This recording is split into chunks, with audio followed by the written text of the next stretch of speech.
We're having massive scaling problems today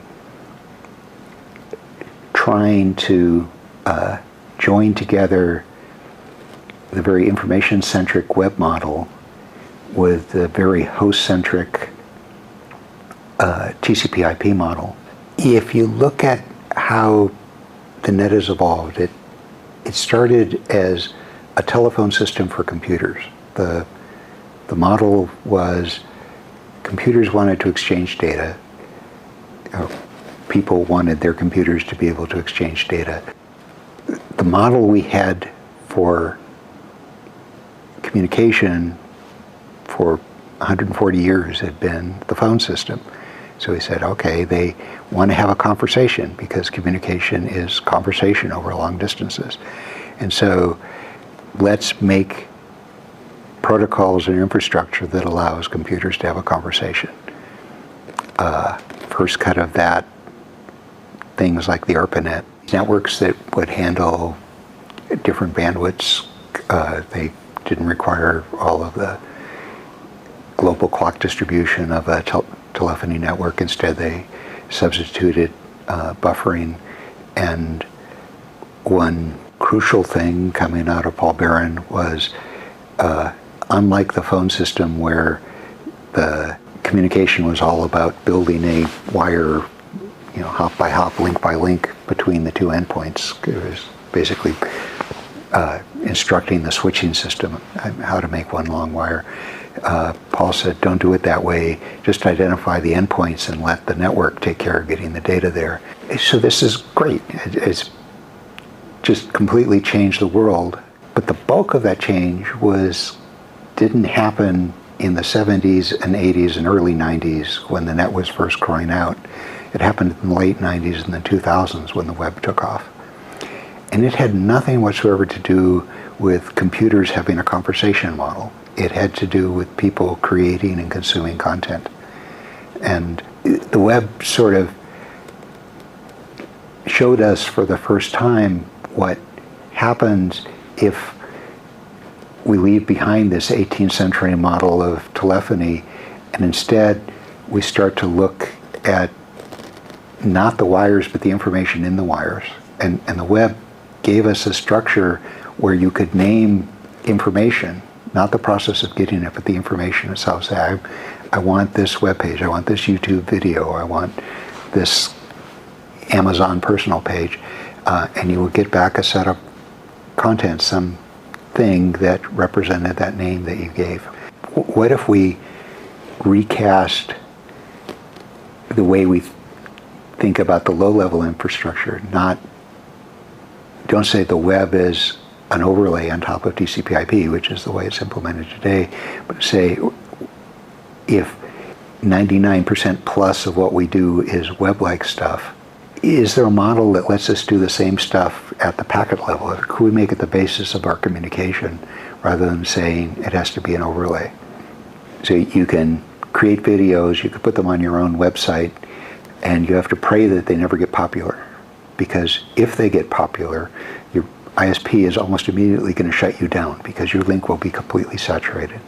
What we used to call a /dot effect. But that's intrinsic to the conversational model, right? We don't do broadcast TV by making phone calls to a TV station. If you want to put media distribution over TCP/IP, you have to figure out some way to lie to the network so that youtube.com, which TCP thinks is a location, is identified by an IP address, you got to make sure that it's not a location, that it's spread across the entire planet. So while we spent most of the 90s growing the internet and having the protocols work for us, now if you look at YouTube, Google, Amazon, Facebook, Twitter, all of these very heavily used services that manifest themselves to the net as an IP address. Looks like a single location, but if they're a single location with hundreds of millions of users, the traffic in a conversational model always scales like the popularity. It scales like the number of consumers. And if you're doing Twitter update or a video that wants to be seen by millions, you can't deploy it in a conversational model, and we spend all our time fooling the net. Information that's sort of qualitatively the same, it's all naming or identity information, but it's spread randomly across the whole damn packet.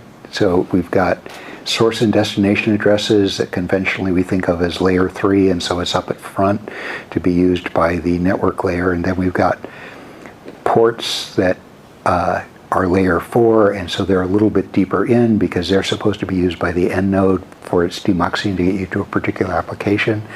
And then inside of that, we've got sequence numbers, which are being used when you get to the application for it to reassemble the larger unit.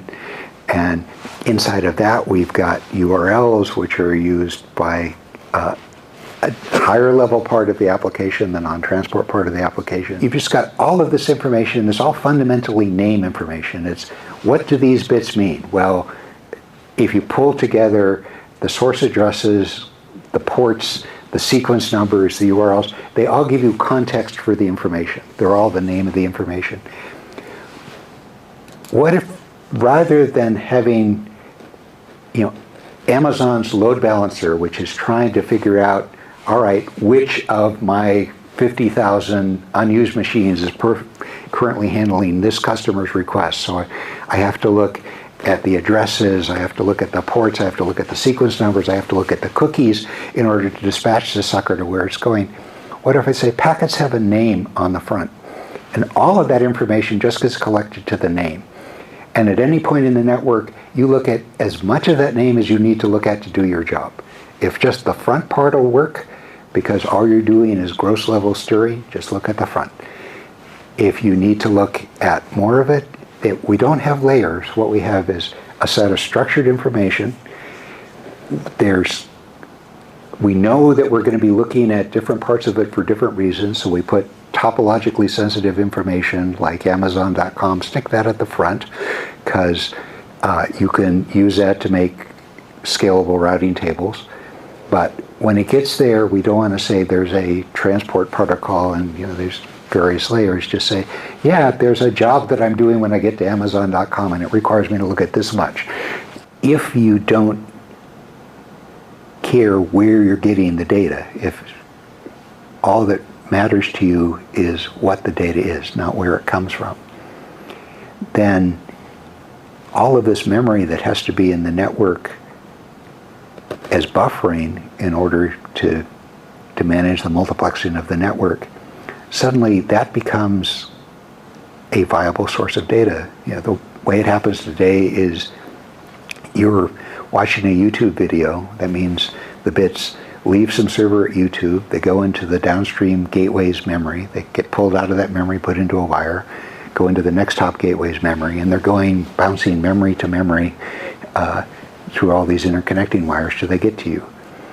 If the two of us are watching the same video, then the immediate upstream gateway gets one copy of the video going to me, and then another separate copy of exactly the same video going to you. They both went through that gateway's memory.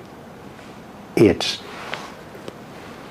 because of this conversational abstraction that we're putting on, because the gateway doesn't know that we're consuming the same content. What it sees is two different conversations. It can't look in its memory and say, oh, I've got that, I can give it to you. You have to fetch a new copy, and you have to fetch it all the way from YouTube. In the end, that's what's giving us the abysmal scaling, is the having the load scale like the popularity is strictly a function of the data can only originate at one place. And if you just cared about the data, just start going towards that place, and as soon as you run into the data, okay, now you've got a copy, you're done with your distribution.